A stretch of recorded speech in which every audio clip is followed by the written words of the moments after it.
Hello and welcome back to the Spotlight Games podcast. Today we're going to be reviewing the newest entry in the Horizon series, Burning Shores.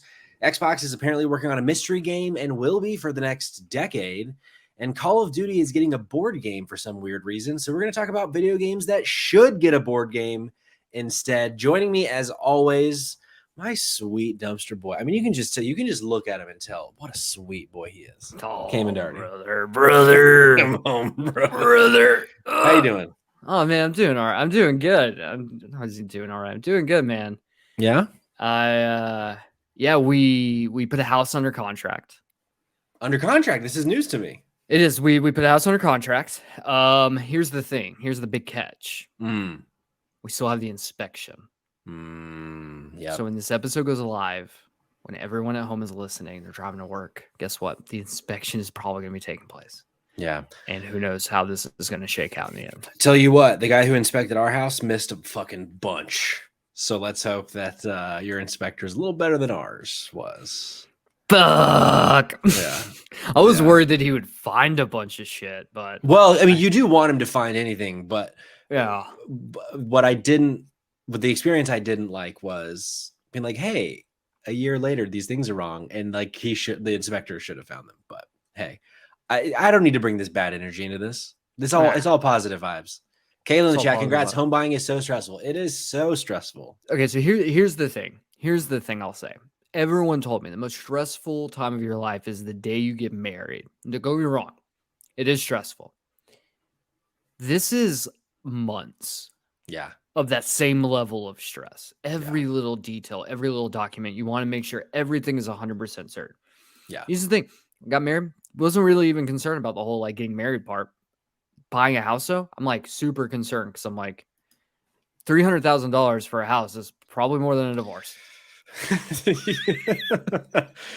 mean, if you were spending $300,000 in a divorce, you got some fucking problems, I think. Or you got some money. Well, you got money for sure. I don't have money, so mo money, mo problems, I think is what they say. That's really funny. Hopefully the person that's selling your house, if it goes through, isn't a total piece of shit. I shouldn't be saying this publicly, but I've had a lot of problems with my house.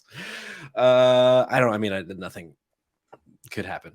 Cayman, we have a lot of video game stuff to talk about because this is the Spotlight Games podcast where each week we spotlight the latest and the greatest in the world of video games. You can get it by subscribing to our YouTube channel at Spotlight Games Pod or by searching for Spotlight Games in your favorite podcast app. And hey, you can be on the show by tuning in as we record live Tuesdays at 8 p.m. Eastern time on twitch.tv/Spotlight Games Pod. So be sure to follow us there so you're notified when we're going live so you can be part of the conversation, or you can be on the show by asking to be on the show. Yeah, you want to just like be on the show, just be like, hey. You know, it's so crazy to me. I want to be on the show. When people are like, oh man, thank you so much for letting me be on the show. Because we have like all these people coming on to STC all the time. We have all these guests and whatever. They're always like, oh man, thank you so much.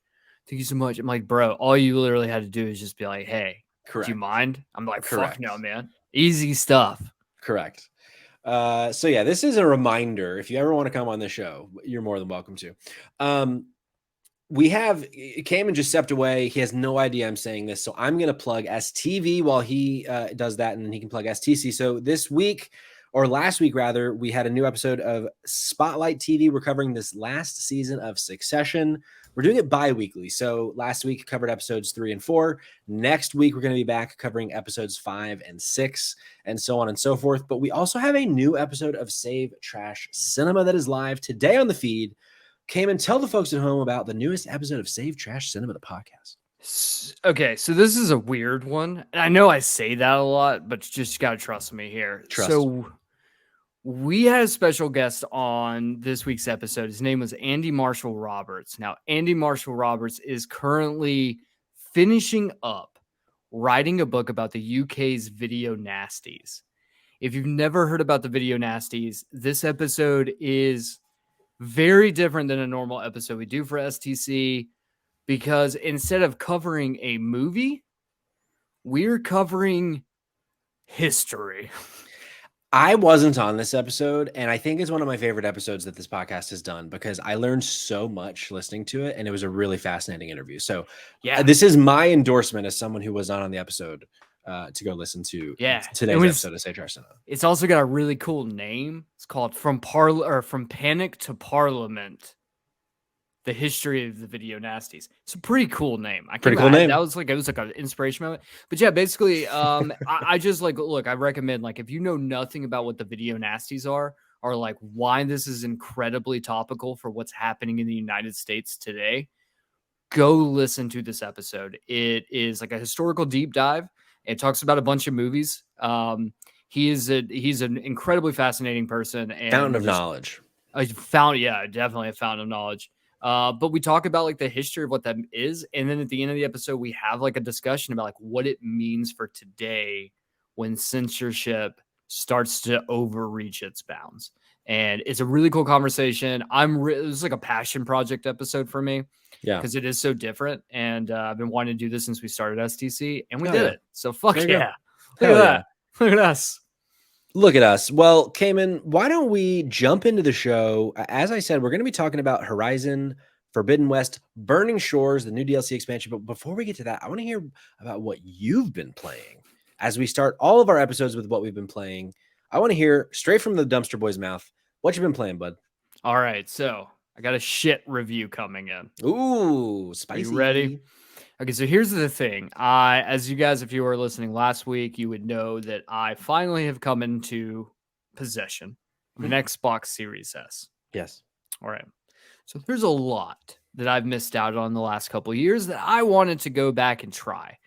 Well, here's the sad part, is that actually that amount of games isn't very many, because apparently Xbox has released like 4 games in the last like 5 years.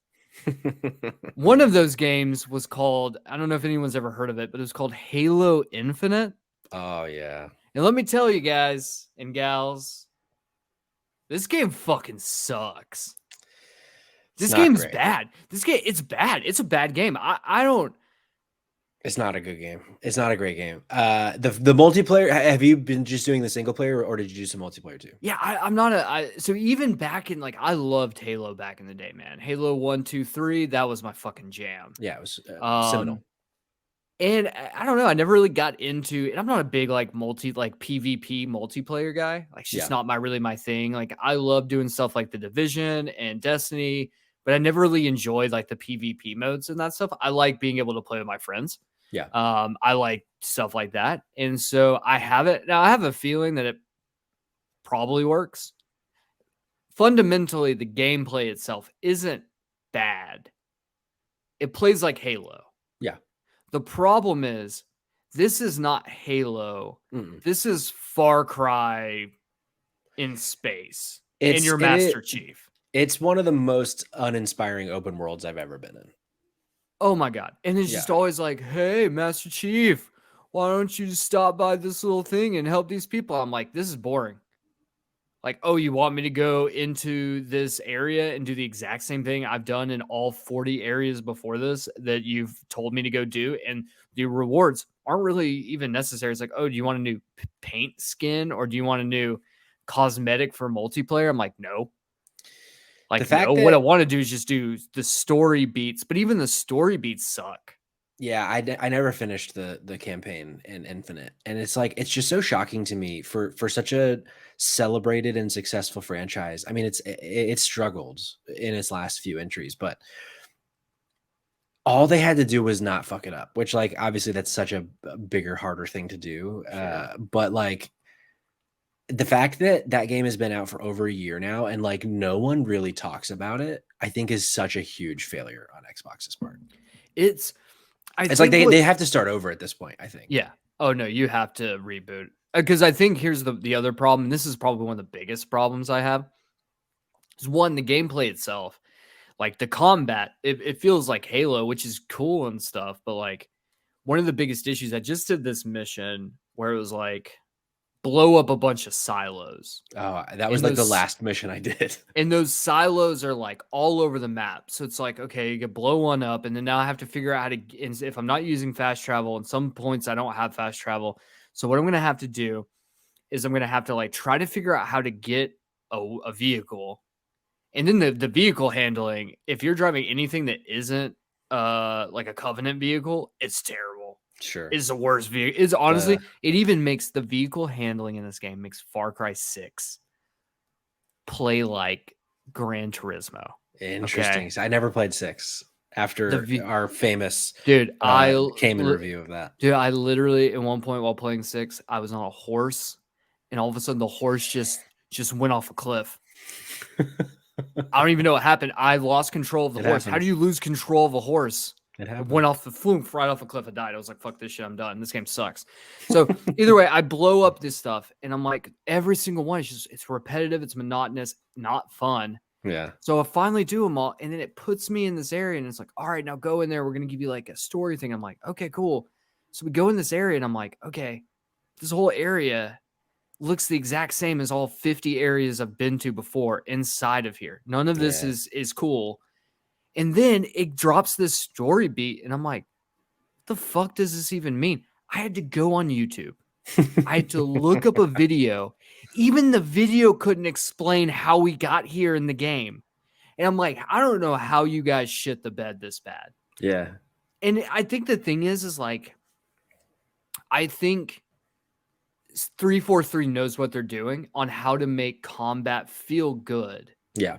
And make it work. I just think that like they are constrained because they are the ones that are the key holder to Halo. Yeah. And like I think these developers, and this is like a shout out to the developers and being like, guys, you guys are incredibly talented. But like I think you guys are better off like maybe putting a pause on Halo for a hot minute and like doing something else.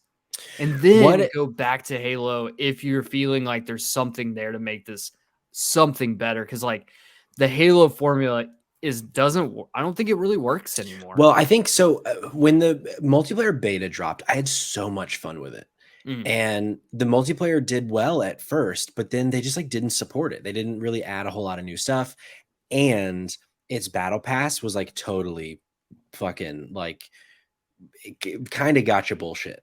And so I feel like what they should have done, because the multiplayer played really well, but they wanted to not be Fortnite. But if they had just done a battle royale mode and made it a multiplayer only game, I feel like it would be a lot more successful than it is. Yeah. Because then there'd be so much time that they would have been able to not devote to a campaign that they could devote to more maps, more modes, more like a whole plan in terms of seasons and things like that. And I feel like they tried to, because you can't even do couch co-op in this game. So it's like, if you can't do like one of the most like important features to the Halo franchise on its campaign side is the couch co-op, multiplayer co-op shit. And you can't even do that. So it's like, well, what's the point of a campaign? Because like the campaigns are rarely fun in solo play by the majority's opinion standards. I'm sure. I mean, there are people out there, there might be people listening that are like, it's my favorite campaign of all time alone. Sure, everyone has an opinion, but the majority opinion is campaign is more fun with another person. And the fact that you can't do that, and they have said we are not going to support it, is such a fucking miss. It's tough. It's tough. This whole thing is tough. I think that the one good news situation here is that because we are buying a house, one of the things they told us was we were not allowed to spend money on extraneous bullshit that we don't need. So now I can't spend any money until this house closes.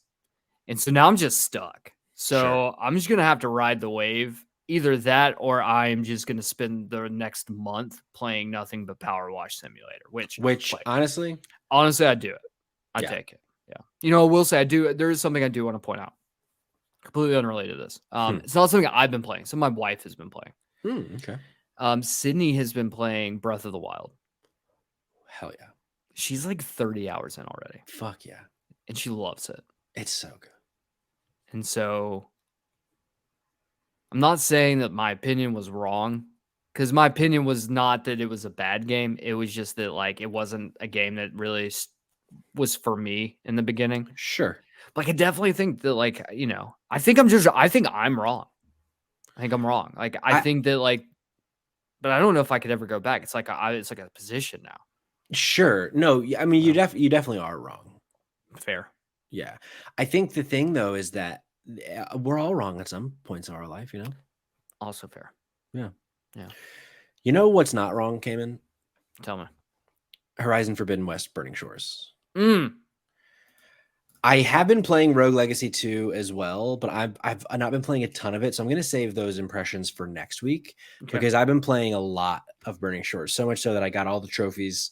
I've finished everything basically you can do. So I feel like I can give a full review of this DLC expansion for Horizon Forbidden West.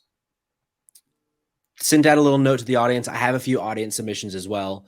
If Terry's still in the chat, Terry is one of the people that sent in his thoughts. Terry, you're more than welcome to expand those thoughts if you want in the chat, and I'm happy to read them if you're still here and watching. But the thesis here is this is how the game should have ended. Burning Shores should have been there from the start, and it should have been you finish like the stuff in San Francisco and then you go down to LA and finish the game in LA, because I think I don't want to spoil any story because I know people, it just came out on Friday. Like it's not been out long enough for me to get into like story details, but I think it does such a better job at setting up a next game and making the story that it told in Forbidden West feel more earned and just like better overall. And it actually gives Aloy like a third dimension. Like she actually is a character that like I care about now, which I think is a really good thing. Terry, of the people that wrote in, Terry was the only dissenting voice, and I think he's not wrong though. He said he's been playing it, but he thinks he's burnt out on Horizon, which I totally get. Like the one thing about this DLC, I have a couple kind of negatives on the DLC. The biggest negative, it kind of puts an emphasis on underwater shit at certain points, and it's like the underwater is still bad in this game. Sure. Like it's just, unless your game is designed entirely to be underwater just never works, I feel like. That's fair. And there's still, it does that thing that it does sometimes where it's like, go like this big yellow area on the map. What you're doing is somewhere in here. And sometimes that works for me, but it's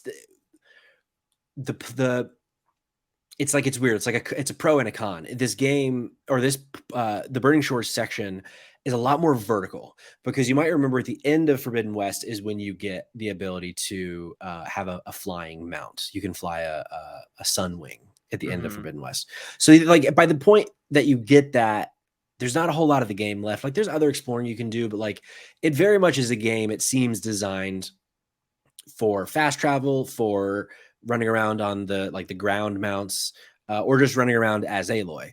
But the Burning Shore is very much, it was designed to fly around most of the time, which I like. The problem with that though is when it gives you this giant area that you need to go find something, it's like they didn't design certain things in a way that like feel good, because I'm like, okay, it's a very like vertical area, and like so it could be in so many places, and it's like not fun after a certain point when it's like, I don't understand what you want from me and where it is because of the way you've designed this area.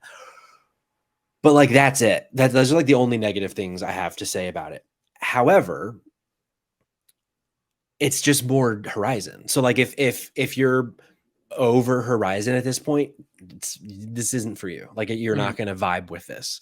But if you're wanting more story, if you're wanting more kind of fleshing out of Aloy's character and bringing in a new character that I love, that we're eventually going to get a Horizon 3. Really hope this character plays a big part in the new one, because I really like this new character. I even tried to get her on the show. I was like, I'm shooting my shot. I'm going to DM you and see if you'd be interested for an interview. Obviously didn't hear back. Probably never will. But hey, maybe we can dream. You know what? Hey, never say never, dude. Never say never. Never say never. You've gotten some weird assholes on STC. I don't think that this is without. Yeah.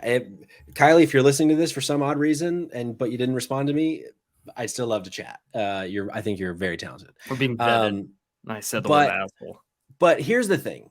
The things that it does really well, it introduces a new enemy type that I think is one of my like favorite enemy types in the game so far. And the reason is it's like a giant frog essentially, and which sounds stupid, but it brings about, it's like frogs lay a fuck ton of eggs. So its eggs are also robots.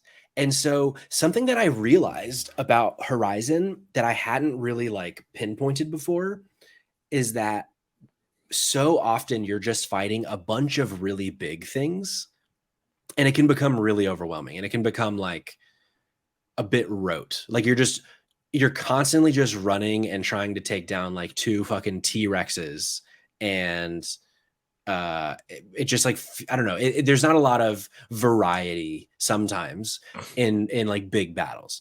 And this frog, which Terry said he hates, which like I get why you would hate it. Like it can be very frustrating. But what I like about it, to be more specific, is I just it brings in like these giant enemies while also having these little enemies at the same time. And there might be like 15, 20 of them. And so like it's a nice like way of kind of changing up the formula a little bit that I think really helped. It like really helps kind of, to Terry's point in the chat, being burnt out on it. These kinds of changes that they're introducing to the gameplay, the bile gut is what it's called, having this like secondary enemy type come along with it, is like a fun way to kind of spice up the combat a little bit. And those are the kinds of things that I want from the Burning Shores, and it by and large gives it to me. It has a new mount. I don't want to necessarily like spoil the mount, but there's a moment with the mount that is like one of the coolest like of recent memory moments that I've had in a video game. And it's like, you'll know it when it happens to you. And also Sam Witwer is in Burning Shores. Great actor. We see him all the time in video games.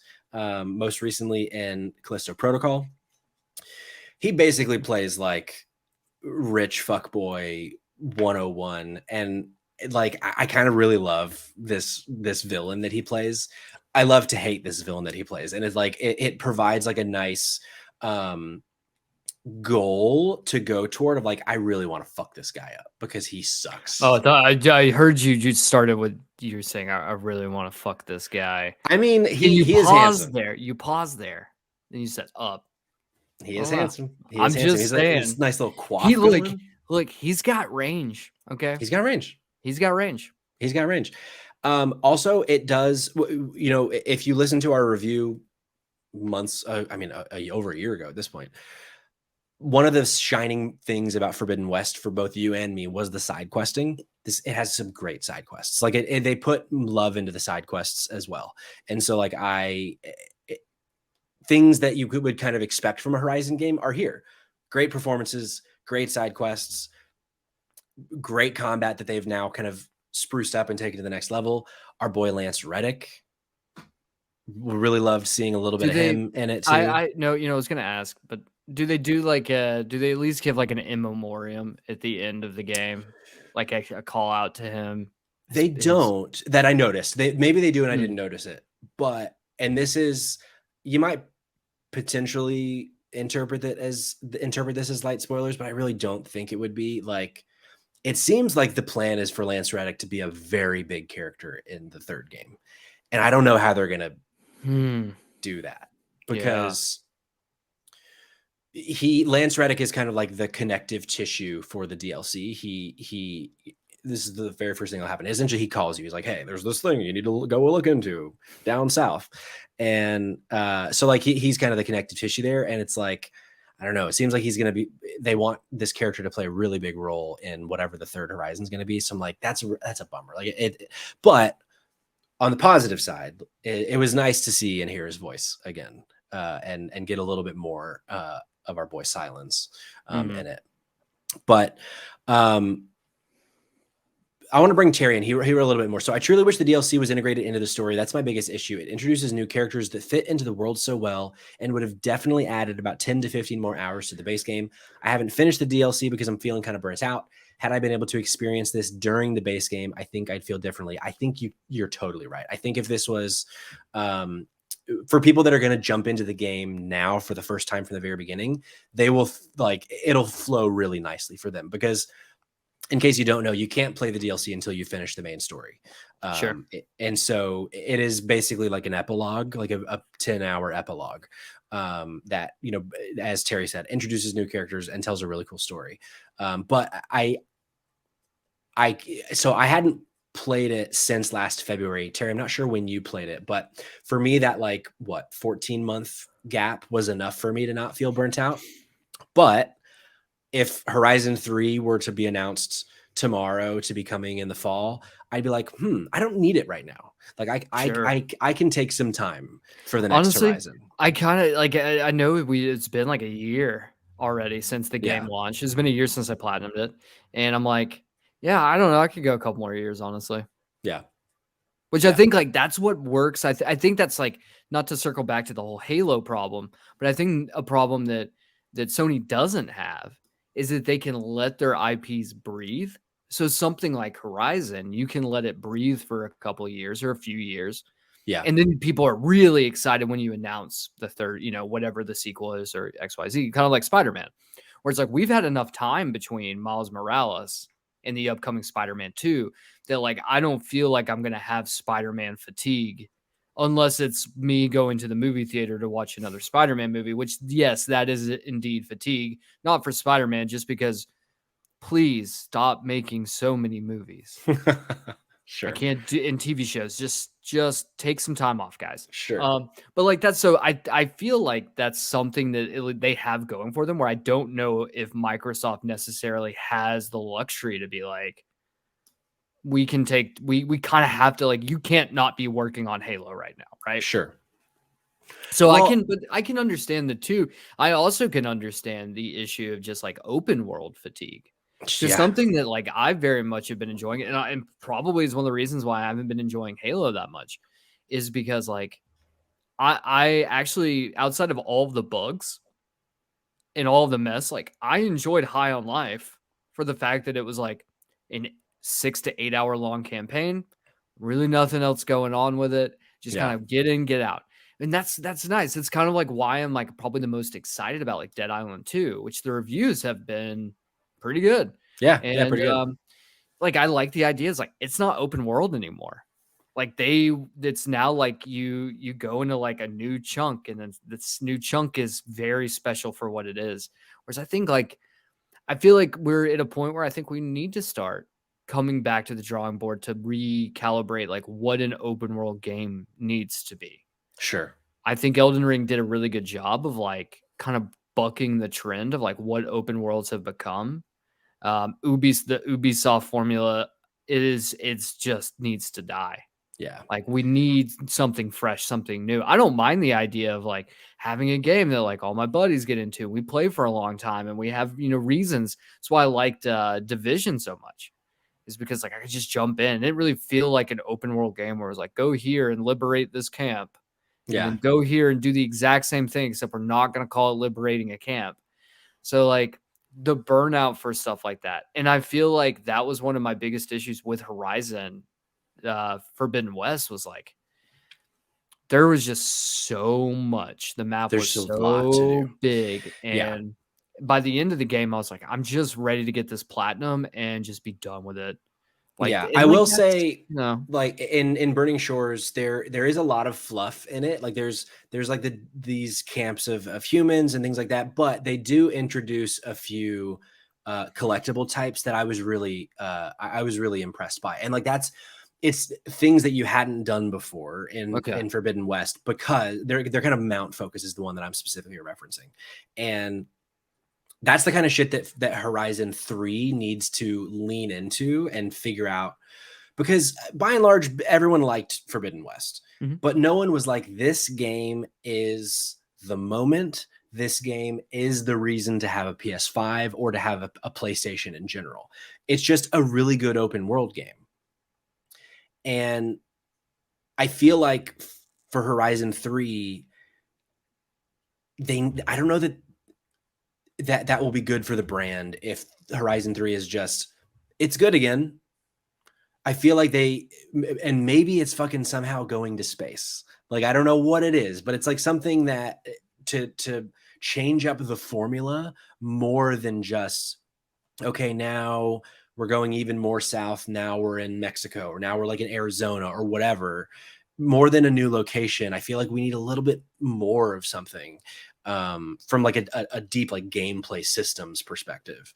Not, getting rid of what has made this franchise successful. There, people do play this game for a reason, but I feel like Burning Shores for me was a good kind of stepping stone of being like, this can be different in ways.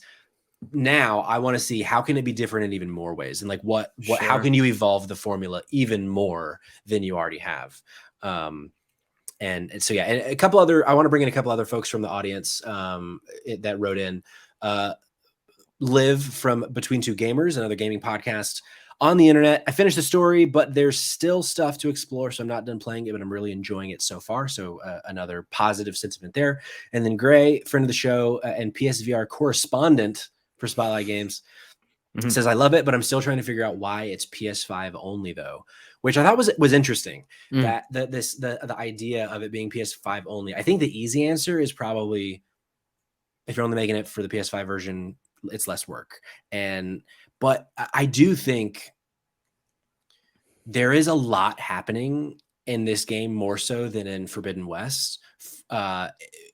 Like there's like a whole like lava situation, like there's a volcano, and so like just from like artwork and like not graphics isn't the word I'm looking for, but like the things in the world, I think there's just like more going on. And this, I kind of was alluding to it a little bit, this section of the game is just a lot more vertical, even in combat. Like it kind of, there are multiple times where it's like, I need my mount kind of circling, because there are times that I need to jump up, use that to fly in the air so that I can kind of get above enemies and slow things down and kind of get some distance. And so it kind of, that kind of verticality, I think, might be one of those things that, like, because so much is going on, maybe the PS4 couldn't handle it. But I also just think it's like, all right, it's time to move on, kind of thing. I think it is the other one too. You know what I kind of miss? I kind of miss the days when they would you'd make the leap from like PlayStation 2 to PlayStation 3, or like the 360 to Xbox One, where it was like you would still get two versions of the game, but like because the hardware had advanced so much that like the two versions of the game are just so different. So different, yeah. Like I kind of love the idea of like the PS4 version of this game being like, there is no verticality. Everything is a ranch house. Sure. And on the PlayStation 4 version, and everything in the PlayStation 5 version is luxury skyrise condos. So I mean, that would be like, I think that things, we're kind of coming like not to spin off in circles, but it reminds me of, we were having this conversation earlier today. We were talking about the fact that Dead Island 2 sold over 1 million copies in the first 3 days on the market, which is insane. I thought you were going to bring up the other game we were talking about. Oh no, I'm saving that joke for later, bud. Right. So what I love is, and when we throw in things like High on Life, and you throw in things like the Evil West, which did pretty well in terms of like review scores of like what type of game that is, like, we're getting like trash video games again. Yeah. Like, this is, I think, something that we've been like sorely missing. No, I'm not talking shovelware, I'm not talking like the shit that would come out on Wii, or like that one game that we're not talking about, but Patrick and I know exactly what we're talking about. The audience doesn't, because we get banned from Twitch if we said anything. We truly would be banned. 1,000% would be banned from Twitch. But like, I love the idea that like we're slowly but surely potentially getting to a place now where it's not just constant AAA, even like AA games are like getting to that point.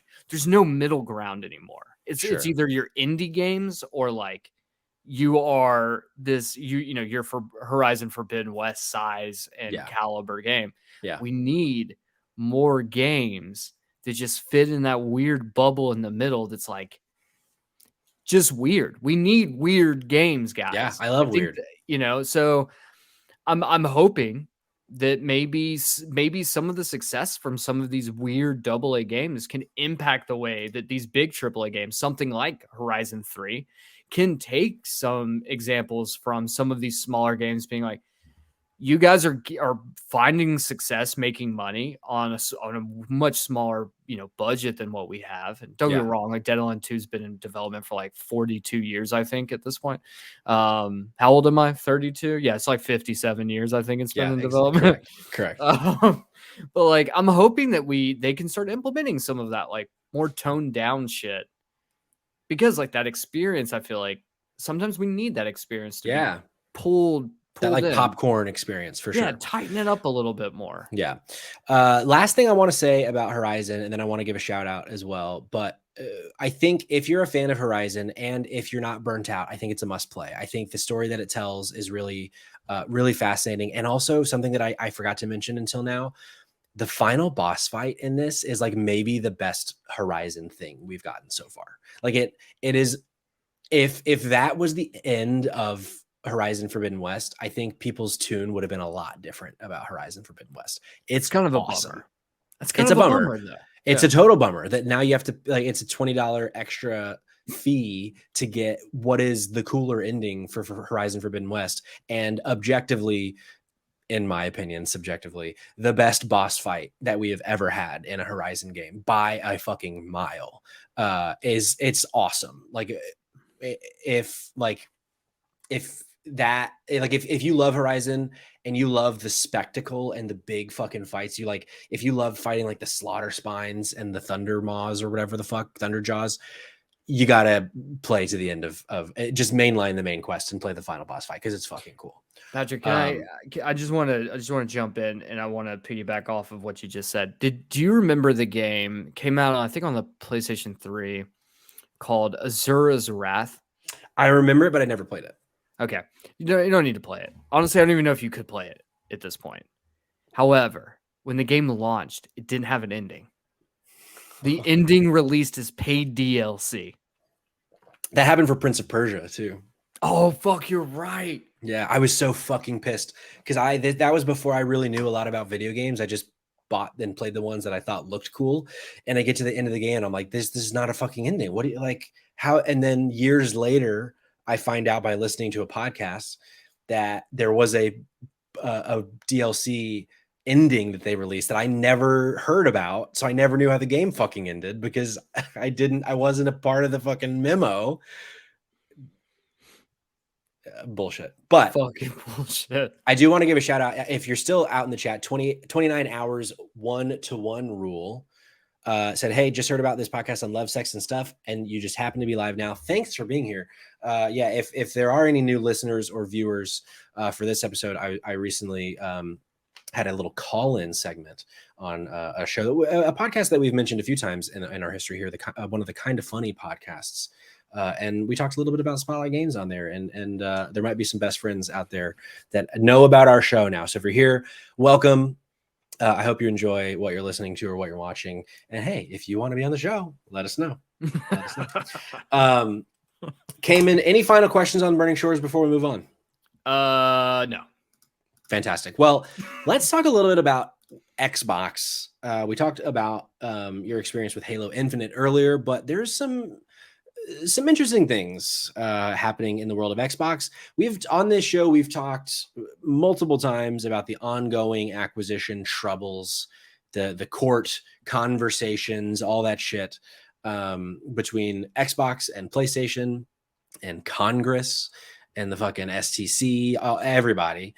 And Chris Scullion over at VGC, by way of Stephen Totilo at Axios, has some interesting things that I want to discuss here on the podcast right now about a mystery game that Xbox is developing. It goes like this. Xbox currently has a mystery sequel in development that could take as long as a decade to make. It has been revealed, as spotted by Axios' Stephen Totilo. The game was mentioned in court documents relating to an ongoing legal challenge in which a group of self-identified gamers are trying to block Microsoft's acquisition to Activision Blizzard. At one point, the document explains that AAA games can take a long time to make using Halo Infinite, as discussed earlier, as an example, though the length and cost of development is redacted. It then says, quote, for instance, according to one Microsoft executive, Redacted, a forthcoming title from the Redacted franchise, good God, may take a decade to develop. It's not clear if this is a completely new game that hasn't yet been announced or something players already know about, such as the Elder Scrolls 6, which was announced back in 2018. So that would be halfway into development if Elder Scrolls 6 is the game from the Redacted franchise that they're discussing. But Bethesda's Todd Howard said in 2021 that it was, quote, good to think of the Elder Scrolls 6 as being in the design phase, suggesting that the Xbox exclusive is still some years away. So it came in, this is one of those things. It's like, is this really news? Not necessarily, but for the sake of the podcast, I thought it might be interesting to discuss what we might think this mystery game is. Could it be a Halo reboot? Could it be the Elder Scrolls? Could it be fucking Blinks the Time Sweeper? What could this be, do you think? Definitely Blinks the Time Sweeper. Yeah, and that's our show. Maybe even Gex. Oh, I don't know who owns the rights to Gex. Gex. I want to say Gex was a PlayStation game, but I could be wrong. Who knows? I think the safe answer is probably Elder Scrolls. Yeah. They announced Elder Scrolls in 2018. So I guess the big lingering question mark around it is this a game that is taking 10 years from like this the point? time? Yeah. Right. Or like where's that 10 years starting? Because let's be honest, we have Starfield on the way coming out this year, presumably. Elder Scrolls 6, I mean, they announced in 2018. Obviously, they had done some work to some degree. So I would say probably at the earliest, maybe 2016, maybe 2017. And so if we're thinking about the way the development 2026, 2027. Exactly. Which would put it around that 10-year mark. Yeah. But I think that the misnomer might be that it takes 10 years to develop a game. Could just be this like, we have been in pre-development for like a few years. And then like because we've got another game in the works. Yeah. This is not like a situation where it's like one developer, this is all they're doing. Sure. Especially something like Xbox. If you were to be like, hey, if Xbox were to announce like we have exclusive rights to the Chocolatier, which they don't. Like they're not going to. And for those that don't know what I'm talking about, that is the guy who made Stardew Valley. Yeah. So if they were to say like that, like it's just one person working on a game. Yeah. 10 years makes sense. I think it took him 10 years to make Stardew Valley or something close to that. So like a small indie game, but like if you have a full blown studio working on something, 10 years is ludicrous. It is. Unless they are about to drop a game that is like it takes you a few years to finish. Sure. And it's like some huge scoping cloud infused futuristic bullshit. I don't know how anything works, but the thing that kind of got my mind spinning on this was, do you remember this game that we've heard about from Xbox from, I believe the studio is called The Initiative, that is supposedly the first quadruple A game ever made. Do you remember this? Do you remember hearing about this? Oh yeah, I remember us having great lengths trying to figure out what the fuck a quadruple A game is. Right. I think that probably just means you spent more money than you normally spend on a triple A game. And so I wonder if this 10 years to develop idea is like, is this another, like, are they going to maybe try to make a new Halo a quadruple A game and it's going to take 10 years to make because it's going to be so big and so like so much money is put into it? Or is this just like is this a non-story? It's probably a non-story, but I find it interesting to discuss possibilities. It could also like, is it a reboot of Gears that like they're starting over? Is it a, you know what I mean? Like I think there are things that it could be. But I do agree with you. I think the safe answer is it's Elder Scrolls 6 or even Fallout, because we did also hear, I want to say it was last year, Todd Howard, like weirdly in like a really casual way confirmed like, oh yeah, we're doing Fallout right now as well. But like if you're making Starfield, which is going to be huge, and Elder Scrolls 6, there is no way Fallout is not coming out for at least 8 years. Yeah. And 8 is pretty close to 10. So I don't know. We'll see. Let us know if you have any ideas or thoughts on what this mystery game could be, or if you think this is just bullshit around this whole Activision debacle that is just out of context kind of thing. But I'm curious to hear your guys' thoughts. So we'll see where that takes us. Last story of the day came in Call of Duty. Have you heard about this? Have you seen this? Call of Duty? Have you heard about a game called Call of Duty? That's that small indie game, right? Yep. Yeah, it's a small indie game. It's about a guy who makes phone calls for people that are doing their duty. What a stupid fucking joke. Call of Duty apparently is getting a board game. Hold on a second. Put a pin in that. A video game about a man whose sole job is to make phone calls for people while they're taking a shit.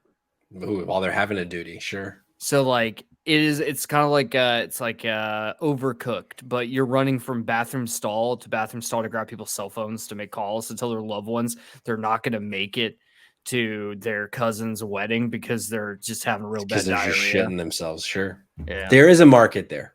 The market might only be one person, but there's a market there. Well, there's a market for a lot of things we found out today. So. No, we sure fucking did. People out there are going to wonder. Oh, they're going to wonder. Mystery alive. Maybe we'll reveal it by the end of the episode, or maybe you're just going to have to text me and find out. But this story I'm pulling again from VGC, but this time it's Tom Ivan. An official Call of Duty board game has been announced. According to the reveal trailer, which is viewable below, it's not viewable below because this is not an article. It's coming soon with a Kickstarter campaign set to launch in late summer 2023.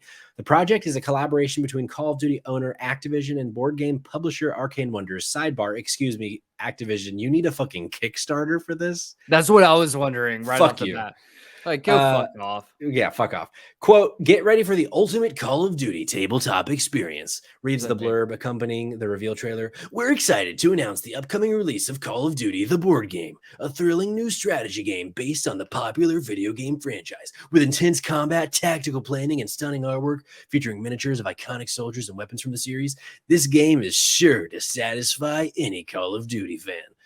Arcane Wonders told Polygon that the game will be set in the era of 2019's Call of Duty Modern Warfare and feature weapons and maps that will be familiar to fans of the series. The two-player base game should cost about $50, blah, blah, blah, blah, blah. The way that the game is going to work, supposedly, is players simultaneously plan out their moves secretly and then resolve those at the same time out on the map. Line of sight is easily determined by colored lines on the map. And when you do have your eyes on your opponent, combat happens. It's all about outsmarting and outmaneuvering your opponent to get in the best possible position to win in a fight, end quote. Here's the thing. I don't fucking care about any of that, actually, because it sounds like garbage. It sounds like a terrible board game. What I want to know, Cayman, what video games could be cool board games? And if we're feeling spicy, what kind of a board game do you think it would be? I have a couple ideas, and this is very spur of the moment, but chat, if you have any, feel free to send them out and I'll read them as well. But Cayman, I prepped you with this yesterday because I thought it might need a little bit of time to really come up with some answers. But what do you got for me? What video game do you want to see as a board game? Okay, so this is going to be a wild one. Okay. All right. I was going to do a Bulletstorm joke right now, but it didn't end up working out when I wrote it out. Of course. Because I did like you did, and I came up with a video game, but also a card game to go with the video game. Let's go. Okay. Does anyone remember the old Rockstar game, Manhunt? I do remember Manhunt. Okay, so for the audience, if you're uninitiated with what Manhunt is, because it is a weird, obscure Rockstar game, you probably, if you do know about it, you probably actually didn't play the game because it was really actually difficult to get your hands on, because it's one of the first ever games to get an A rating, which doesn't sound like a real rating because only 10 games have ever gotten it. An A is an adults only rating. And Manhunt, there's a reason why. Manhunt essentially puts you in the shoes of a character called James Earl Cash. And he was on death row, about to get executed. He wakes up in this desolate Detroit style city that's run down, and it's full of gangs. And the thing is he has essentially been saved from death row and then has to murder his way through these gang infested areas for a snuff film director, this game could never be made again. Just no way, shape, or form. The reason that it got an A rating, I don't know if Manhunt, the first one, did. I know Manhunt 2 did, which funnily enough was actually released on the Wii.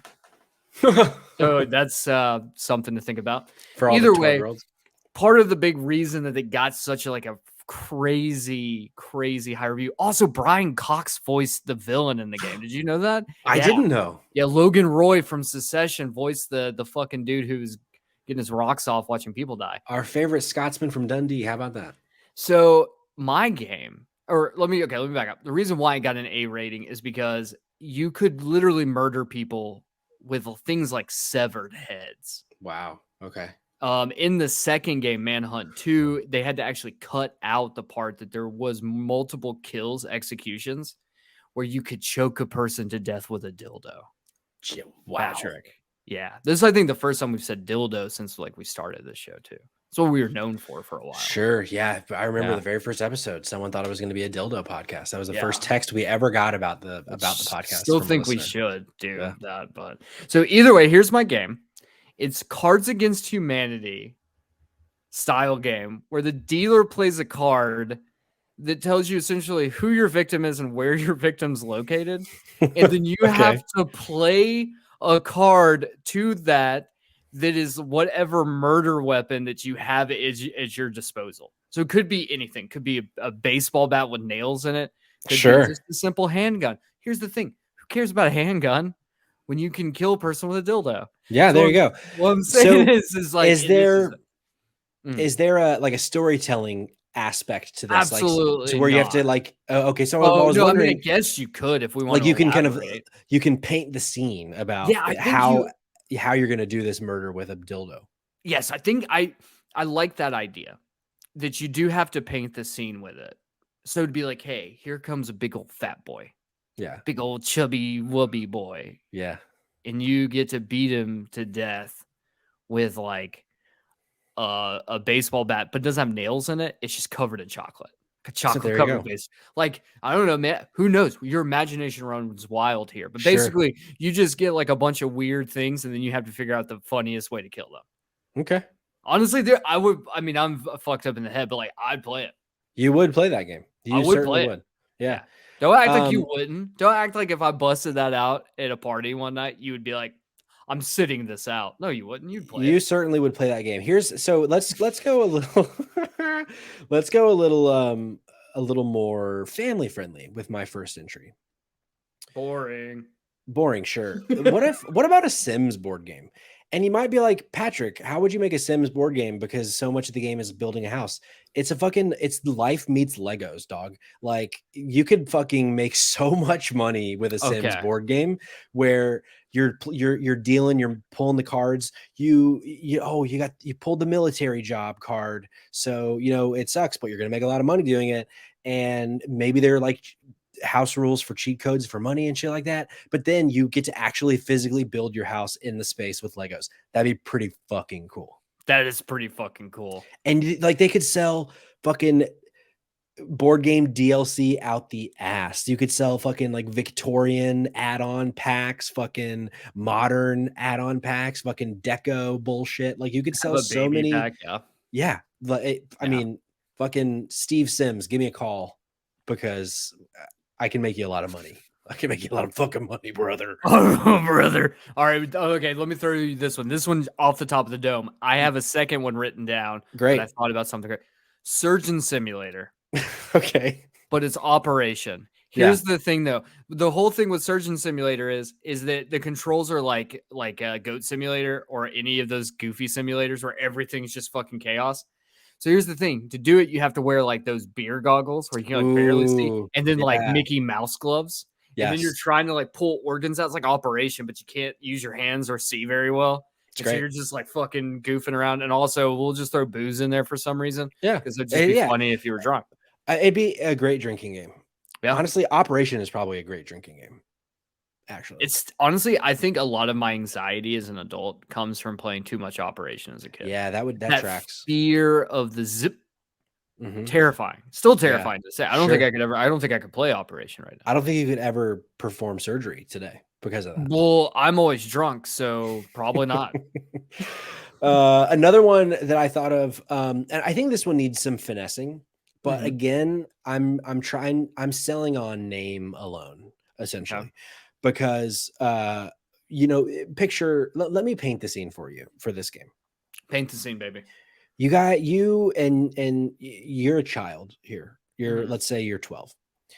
You were with your mom, you just went grocery shopping, you did some other chores, and you behaved really well. So we're going to go to Target and you can pick out a toy.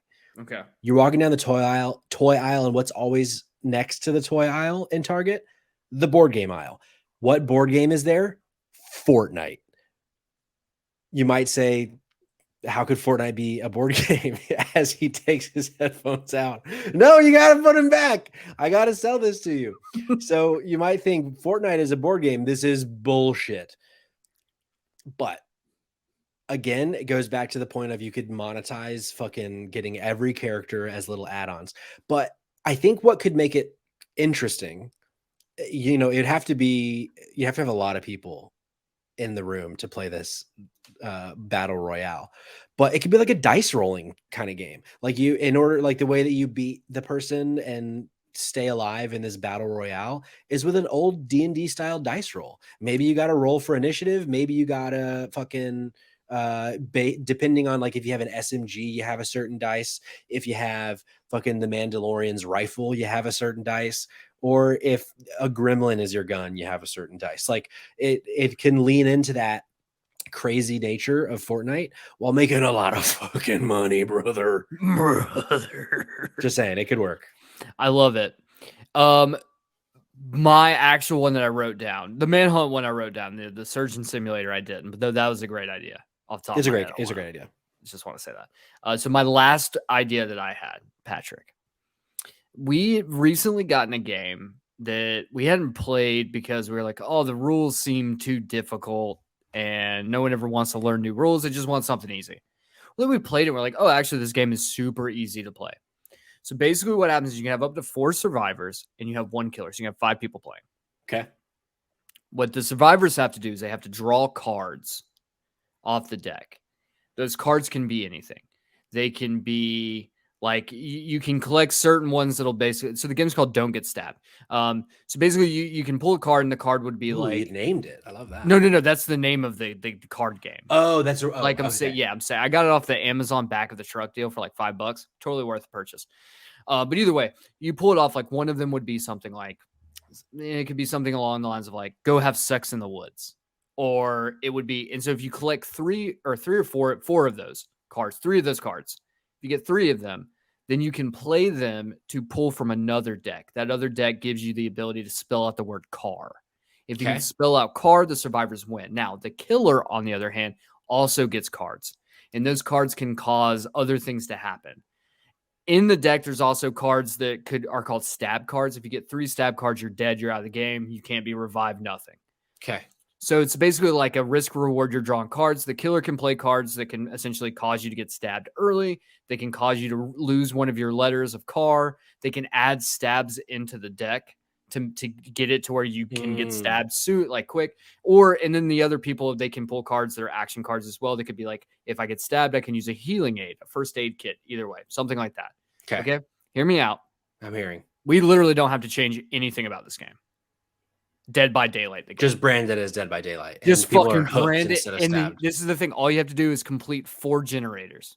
There you go. Get those jennies, brother. And then you get the hooks. You get the hooks. Be like, nope, I've got a first aid kit. I can remove one of my hooks. I've literally just made the Dead by Daylight card game. And it is a complete rip-off of a real game. Is there a way that I can? Yeah. It's maybe. cheating. It's cheating. Is there a way that I can throw rocks in this card game? If your name is Bennett, there is a particular card that you can get. Okay. But only if your name is Bennett. Yeah, and all you do is pull rocks at that point. You can't do anything else. I could fuck with this game. Honestly, you could. There's ways that you could do things to like make it a little bit different, where like the action cards could be like a survivor's perk. Or it could be like, so one could be like a pallet slam is the action card for the survivor, but the killers could be something like, whatever, the Shinrikyo in like rage up. So if like you rage up, you can dig through the card and pull and shuffle in a bunch of stabs or some shit.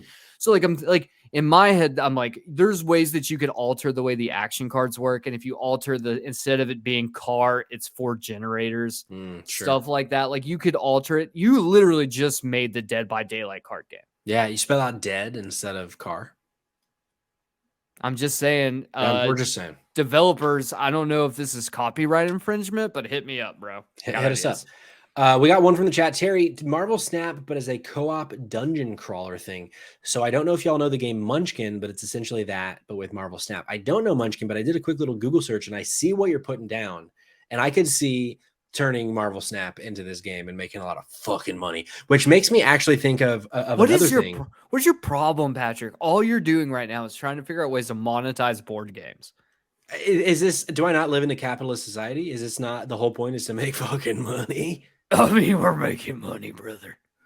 But you're right. You're pointing out that I'm being you're being a Mr. Monopoly right now. I'm being a Mr. Monops, which I guess is definitely on brand for this conversation.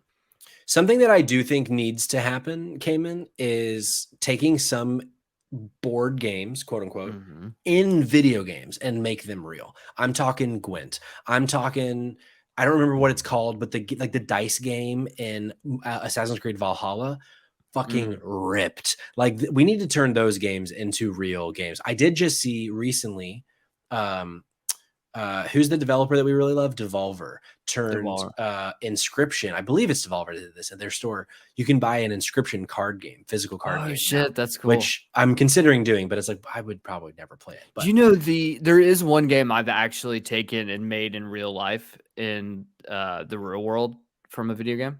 What? It's the game in Valhalla where you and your opponent stand around a barrel full of mead. And you just got to drink until your opponent falls over. Yeah. I do that almost every weekend. There you go. A lot of times it's just me. Solo game. Proof of concept, baby.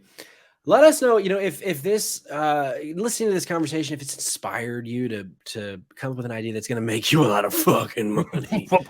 Write in, mail at spotlightgames.net, or you can DM us on Twitter at SpotGamesPod, or on Instagram and TikTok at SpotlightGamesPod. Let us know your ideas. Maybe we'll read a couple on the show next week if we get any. Cayman, let's wrap up the show with this week's game release calendar update. So there weren't many new announcements that were worthy. So instead, what I'm doing is using this as a reminder or hey, if you didn't know this is coming out like tomorrow or now, check it out. So this Friday, so tomorrow as of recording, Star Wars Jedi Survivor comes out, which, by the way, if you already are anticipating it like I am and planning on playing it, spoilers have entered the room. Some fucker got the game early from a mom and pop shop somewhere in the States and played it and is just putting all the spoilers all over the internet because they're fucking miserable. So beware.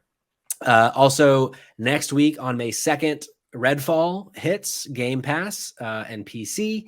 So check that out if you want to kill some vampires in the city of Redfall. Patrick and I will be playing that game together. Yes. So if you have an Xbox and you want to join Patrick and I live, we won't be streaming it because we're too dumb to know how to do that. But Patrick and I will be playing. So if you're in the audience and you want to play with Patrick and I, choose a DM. Come and join let us know. That's literally all you have to say is, hey, can I play with you? Just like, hey, can I be on your show? Yeah, let us know. Any of those things. Yeah, bar's low. And then today, as of recording, so a couple days ago, as of release on podcast services, Cult of the Lamb has a new expansion out, Relics of the Old Faith. Relics are an entirely new combat system for the Lamb to collect and participate in combat. They grant new powerful abilities for your crusade, and the free update also includes some new missions, follower types, story, and more. And hey, maybe the game isn't still a buggy fucking mess on Switch at this point. Patrick, I forgot to tell you something about the Halo review. Do you know how many times the game has just completely stopped and it takes like 30 seconds for the game to catch up to itself? Every hour. Stupid. Oh, terrible. Sorry, Terrible. I just had to be angry one more time. No, of course. And then finally, Dead Island 2 is out now. We mentioned a little earlier, but in case you missed that, it's selling super well and people seem to be vibing with it. It's getting like solid 7s and 8s around the internet. So people are happy with it. It's Dead Island is the report. So if that's a game that that you maybe just forgot has come out or you missed the date, it is out now if you're interested in that. And then Terry also mentioned in the chat, the Zelda OLED Switch drops this Friday too, which he definitely didn't pre-order one, and I definitely didn't either, Terry. So we'll talk about that next week. I forgot that was coming out Friday, so I need to look at the old credit card statement when that pulls. But that's our show. Thank you for coming along on the ride, and as I mentioned earlier, any new listeners or viewers, appreciate you and your time. Let us know what you think. Mail at spotlightgames.net if you want to send us an email, or as I mentioned a few minutes ago, Spot Games Pod on Twitter, Spotlight Games Pod on TikTok, Instagram, Twitch, YouTube, all the places. Cayman, where can they find you? Where can they find Save Trash Cinema? Where can they find anything else you want them to find? That's a good question. You can find me on Twitter at the Dumpster Boy, or if you want to check out Save Trash Cinema, you can find Save Trash Cinema at Save Trash Cinema on all socials. Boom. Shakalak. Boom. And hey, that's it. Man, you know what, Patrick? What? Dude's penis is so weird looking. Dude. Okay, so if you stayed this long, if you didn't turn it off and go to your other podcasts, I'm on my Steam Deck today. I'm just scrolling through, seeing what's out, what's new. There is a whole section of games on Steam that maybe this is not news to you, but it's news to me. And I'm whispering so that Twitch doesn't hear this. Fucking just porn video games. Yeah, it's like fucking sex simulators. This game called something Desire. I click on the trailer because I'm like, it's this woman with just very large breasts. I'm like, what is this game? It is exactly what it says it is, and it's a game where you basically just like get to have sex with women almost exclusively. And I somehow came across a review for it. And the guy is like, the only bad thing I have to say about this, the guy's penis is really weird looking. So what do Cayman and I do? We have to go look. We had to go look. And boy, was that a weird looking dick. Yeah, dude, that's like that man's penis died like 3 years ago. Man, it was bad. Why? And look, I'm not here to kink shame by any means. If these virtual fucking sex simulators are your thing, as long as you're not hurting anybody, go for it. But like, brother, I don't know, man. Just maybe not that game. If you need to talk, call me. DM me, I'll give you.